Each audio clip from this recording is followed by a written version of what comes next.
Hey everyone, and welcome back to the channel. Today, we're diving into a single moment in time that sent ripples across centuries. A moment where the fate of empires, cultures, and millions of lives hung in the balance. We're talking about the Battle of Tours, fought in the year 732. The theme for today is one battle, infinite consequences, and Tours is the perfect example. So, picture this, it's the early 8th century. The Umayyad Caliphate, an Islamic empire of staggering size and power, has expanded at an incredible speed. From its heartlands in the Middle East, it swept across North Africa, crossed the Strait of Gibraltar into Spain, and was now pushing north, deep into the heart of what we now call France. At the time, this region was a patchwork of fragmented Frankish kingdoms, weakened by internal conflict. It seemed like nothing could stop the Umayyad advance. The entire European continent felt vulnerable.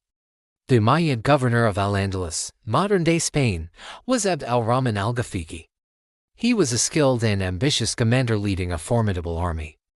They had just sacked the wealthy city of Bordeaux and were marching north towards the city of Tours, home to the Abbey of Saint Martin, one of the most sacred and wealthy Christian sites in Western Europe. Taking Tours wouldn't just be a strategic victory, it would be a massive symbolic blow to the morale of Christendom. Standing in their way was a man named Charles. At this point, he wasn't yet known as the Hammer. He was the mayor of the palace, the de facto ruler of the Franks, but his power was not absolute. He knew that a direct confrontation was coming, and that the future of his kingdom, and perhaps all of Western Europe, depended on it. He spent months gathering a veteran army, composed mainly of heavily armored infantry, and like the Umayyad forces, who relied on swift cavalry charges, Charles's army was a solid, unshakable wall of shields and spears. The two armies finally met somewhere between the cities of Poitiers and Tours. For about a week, they sized each other up. With minor skirmishes but no full-scale engagement, Abd al-Rahman was hesitant. He was deep in enemy territory, his supply lines were long, and the autumn weather was turning cold. The Frankish infantry looked disciplined and well-positioned on higher ground, forcing the Umayyad cavalry to charge uphill. It was not an ideal situation. But waiting meant risking starvation and the harsh European winter. He had to act. Finally, the battle began. The Umayyad cavalry, renowned for its speed and ferocity, crashed against the Frankish square. Imagine the sound, the thunder of hooves, the clash of steel, the screams of men. The Frankish infantry held their ground. Chroniclers from the time described them as a wall of ice, unmoving and unbreakable against wave after wave of cavalry charges. Charles was right there in the thick of it, rallying his men, a central pillar in their defensive formation. The battle raged for hours. The Umayyad forces, despite their bravery, could not break the Frankish line. Then, a turning point.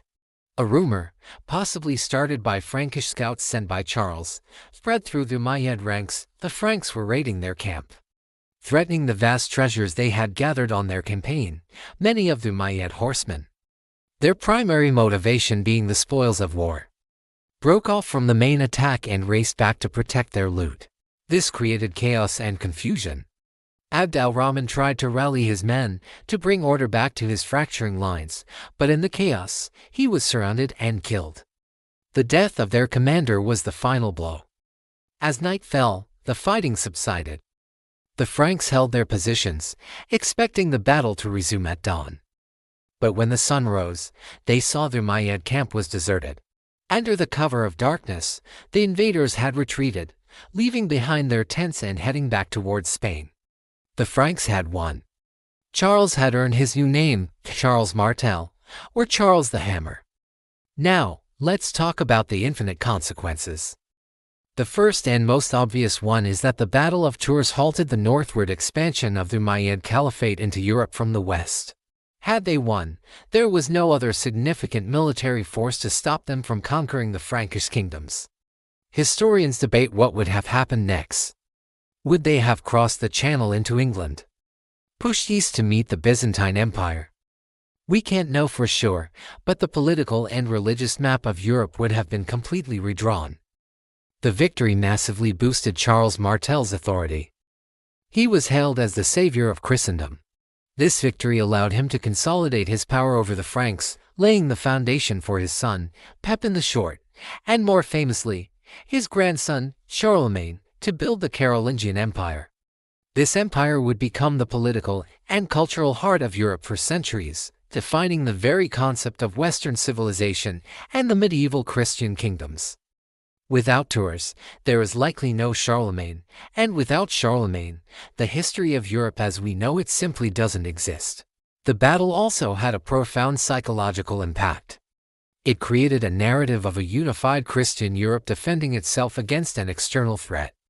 This idea would echo through the centuries, shaping European identity and influencing major historical events, including the later Crusades. The battle became a foundational myth for European civilization, a story of defiance and survival against overwhelming odds. Of course, it's important to look at this with nuance. Some modern historians argue that the importance of Tours has been exaggerated over time, suggesting that the Umayyad raid was not an all-out invasion, and that internal problems within the caliphate would have halted their expansion anyway. This is a valid point. The Umayyad Empire was vast and facing internal strife, and the supply lines into Gaul were stretched thin. A defeat at Tours was a major setback, but the retreat was also a practical military decision. However, even if it wasn't the single definitive moment some claim, it was undeniably a critical one. It preserved the political autonomy of the Frankish kingdoms at a pivotal moment. It allowed a unique Latin Christian culture to flourish in Western Europe.